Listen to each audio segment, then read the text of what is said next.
Welcome to The Explainer. Today, we're diving deep into one of the most influential bands ever, the Pixies. Now, here's the thing about them. They broke up before they even got huge, but their sound, it basically became the blueprint for a whole musical revolution. So that brings us to the big question, right? How did these four total misfits from Boston accidentally end up inventing the sound of 90s rock? I mean, think about it. A band that smashes together Pentecostal fire, sweet folk tunes, and these totally bizarre lyrics. How does that become the foundation for bands like Nirvana and Radiohead? Well, let's pull apart their story and find out.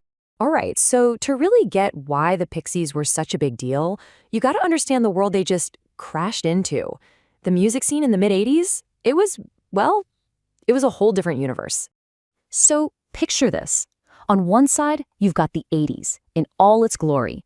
Big hair, polished guitars, stadium rock. It was all about technical skill and, showmanship.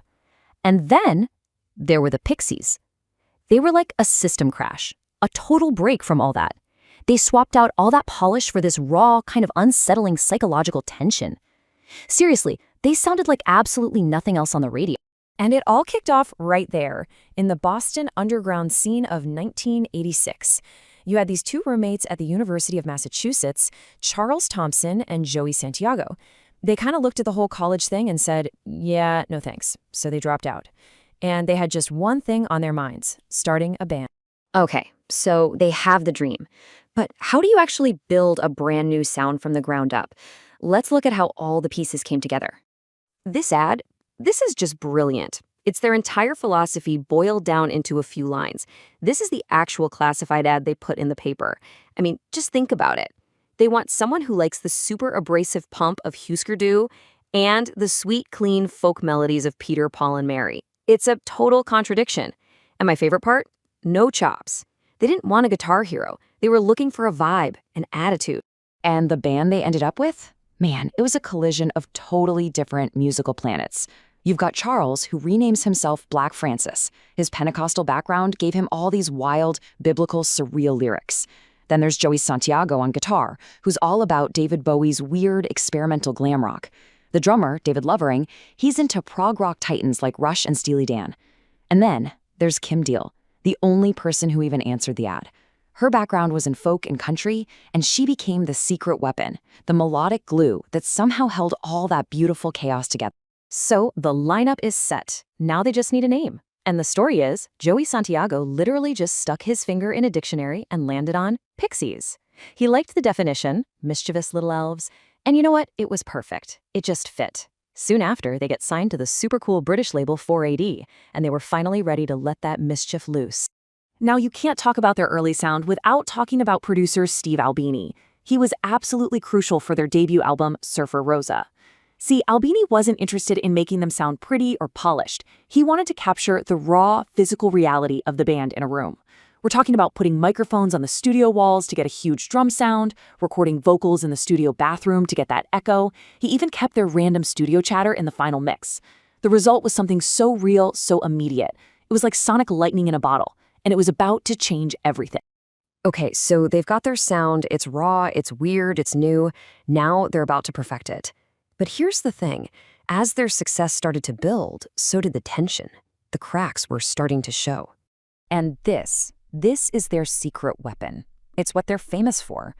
On their absolute masterpiece of an album, Doolittle, they perfected what everyone now calls the quiet loud formula. And it's so simple, but man, is it effective. You get this kind of sparse, quiet, tense verse, and then bam, it just explodes into this huge, distorted, screaming chorus. That single idea, that dynamic shift, became the sonic blueprint for pretty much the entire alternative rock movement. And hey, don't just take my word for it. Listen to this.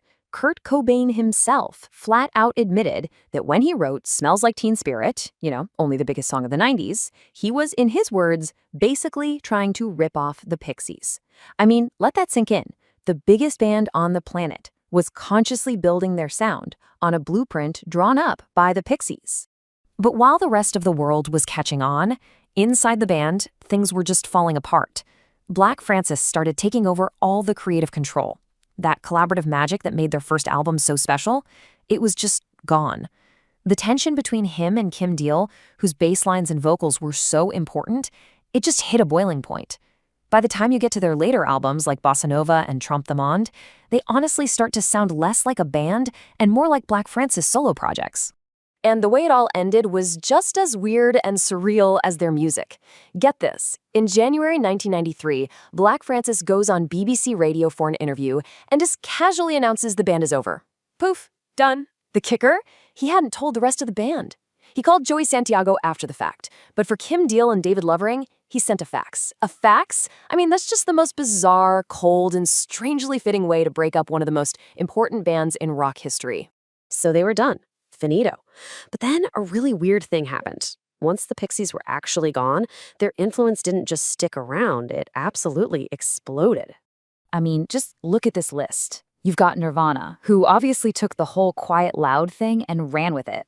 Radiohead, their song Creep is pure Pixies. PJ Harvey, with those incredible shifts from calm to total aggression. Even a legend like David Bowie was taking notes on how they just threw out the rock and roll rulebook. Without even being a band anymore, the Pixies had become the invisible architects of the entire 90s alternative scene. So what about the members themselves?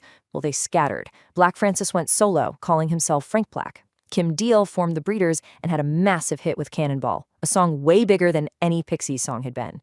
And David Lovering, the drummer, well, in a twist that absolutely no one saw coming, he became a professional magician. For real. He called himself the scientific phenomenalist and did magic tricks based on physics. You can't make this stuff up. So fast forward to 2004.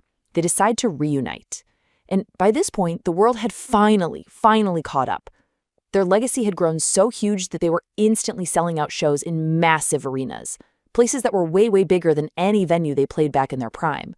It was like their echo had grown into a roar that was louder than their original voice ever was. And the band is still going today, though with some lineup changes. They've really had to embrace that they're not the same band, which Black Francis sums up perfectly here. He says, "I can't be 19 years old again, and the harder you try, the sillier it sounds." It's like they know they can't recapture that lightning in a bottle, that youthful rage. So instead, they're focused on being something new, something that's evolved. So where does that leave us? The whole story of the Pixies really makes you think about this one question. What happens when a band's echo becomes louder than its own voice? They proved that real, lasting influence isn't always about selling millions of records or playing stadiums when you're at your peak. Sometimes it's about the seismic shockwaves you send out, the sound you create that inspires everyone who comes after you. The Pixies' legacy isn't just the amazing music they made, it's all the amazing music they made possible.